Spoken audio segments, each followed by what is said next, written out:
Mesdames et messieurs, bonjour et bienvenue à suivre ce tutoriel, le tout premier qui a pour objectif de vous initier à l'utilisation du logiciel statistique Stata.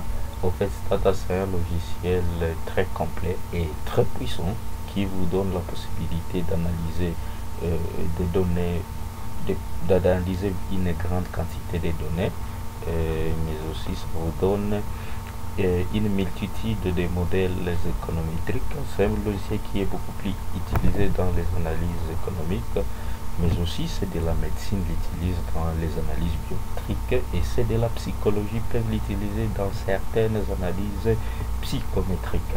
Et donc aujourd'hui l'objectif c'est juste de vous donner quelques outils pour son utilisation, quelques outils qui vous permettront d'avoir une idée sur comment importer les données, comment les enregistrer, comment les modifier, et à quoi servent les différentes fenêtres. Et donc, c'est ça l'objectif de ce tutoriel d'aujourd'hui. Ici, vous avez l'interface, c'est comme ça que Stata se présente. Là, vous avez l'interface de travail.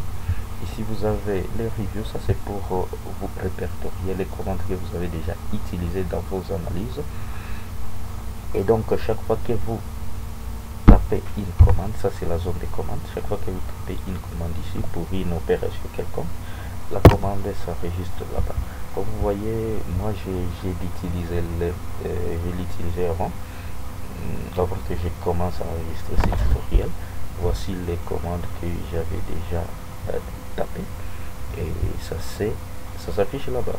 Parce que si je vais utiliser l'une de ces commandes, il suffit tout simplement que je clique là-bas. Il suffit que je clique là-bas, ça revient ici. Et puis là, je valide juste l'opération à partielle entrée.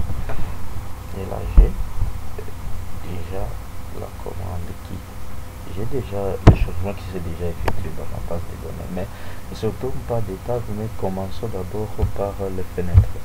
Et si on veut agrandir son espace de travail, on peut supprimer cette fenêtre ici, donc on peut supprimer celle-là, mais on peut aussi les faire réapparaître quoi. En entrant dans l'onglet Windows, j'ai ici pour les variables, et je peux ça c'est la fenêtre des variables, je peux ramener la fenêtre de la description des variables.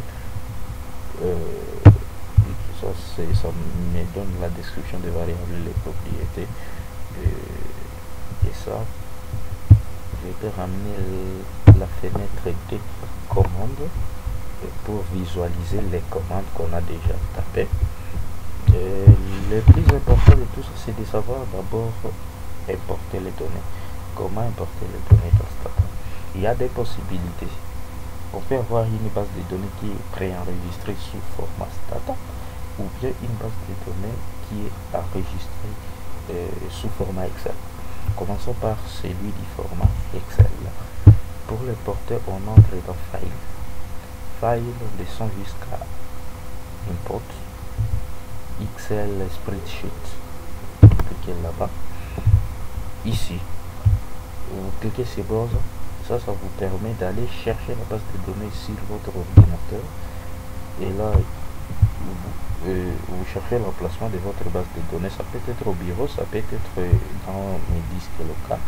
Le mien se trouve dans le document. J'ai double-clic là-bas. Là, ça veut dire il y a une fenêtre qui apparaît. Cette fenêtre sert à effectuer certaines opérations basiques pour bien importer sa base de données. Je clique ici sur Import Festival as Variable Names. L'objectif de cliquer ici, c'est de faire en sorte que la première ligne dans Excel apparaît comme les noms des variables dans Stata. Parce que si je laisse la colonne ici de cocher, cette première ligne ici apparaîtra comme la première observation. Et ça risquera de biaiser mes résultats. Et donc je fais ça pour que cette première colonne-là se mette carrément ici dans le nom des variables. Après avoir fait cela, je clique. C'est pour que ça c'est juste l'étendue de ma base de données dans Excel. c'est la feuille Excel. Et là, je clique sur OK. Do you want to continue and lose and save data? Ça me renvoie ce message d'alerte parce que j'avais déjà une base de données qui était dans la mémoire du logiciel Stata. Une base de données qui n'était pas enregistrée, à laquelle j'ai effectué des modifications, mais qui n'était pas enregistrée. Je clique sur Yes.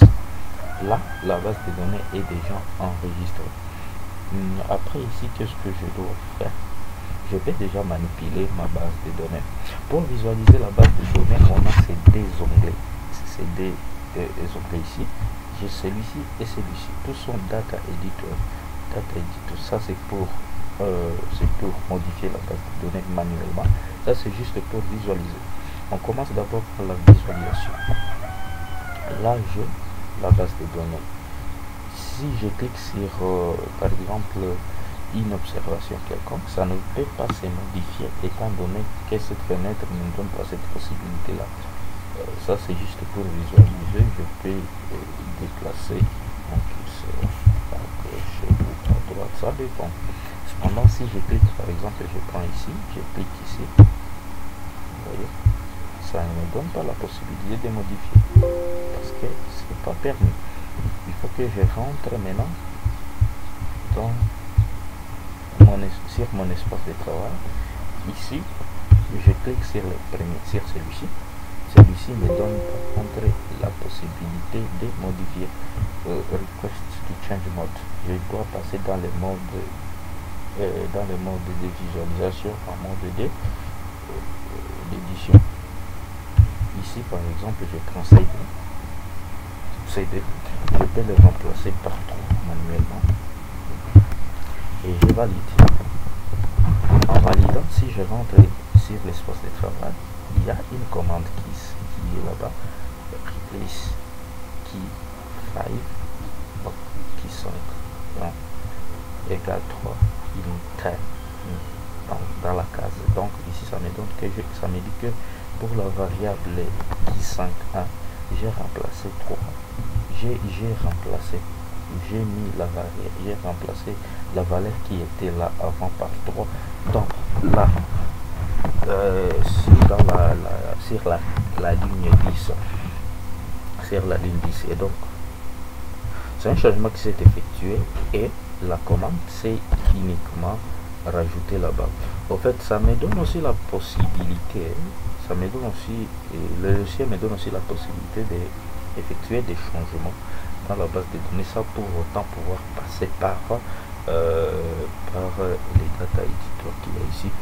Et à partir, je peux taper juste une commande ici. Je prends un exemple, replay ici. Ça permet d'effectuer des remplacements à grande échelle. Je prends par exemple ça, replace commune colle 1 if commune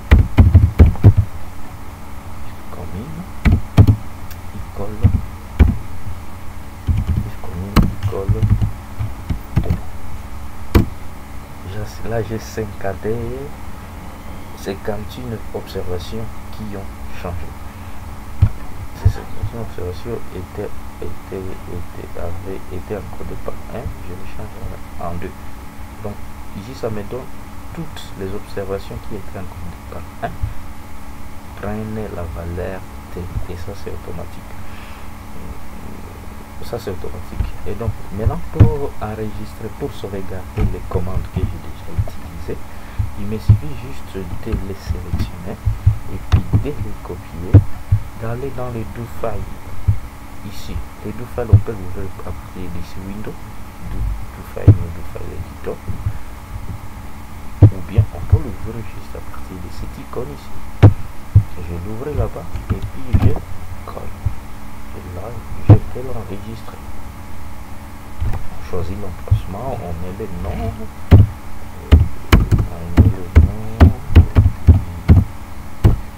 on enregistre. Cependant, moi, je n'en ai pas besoin, je ne vais pas l'enregistrer.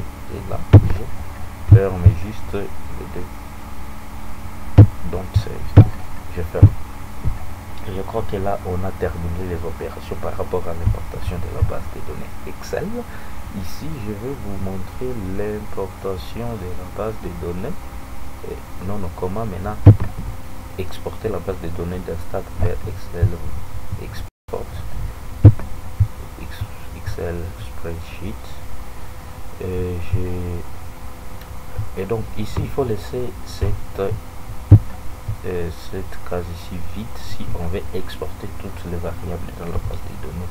Si on veut exporter quelques variables, on les sélectionne les quelques et puis on les laisse comme ça.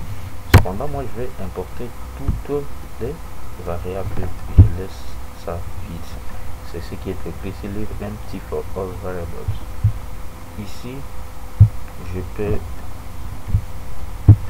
il faut que je donne un nom au fichier.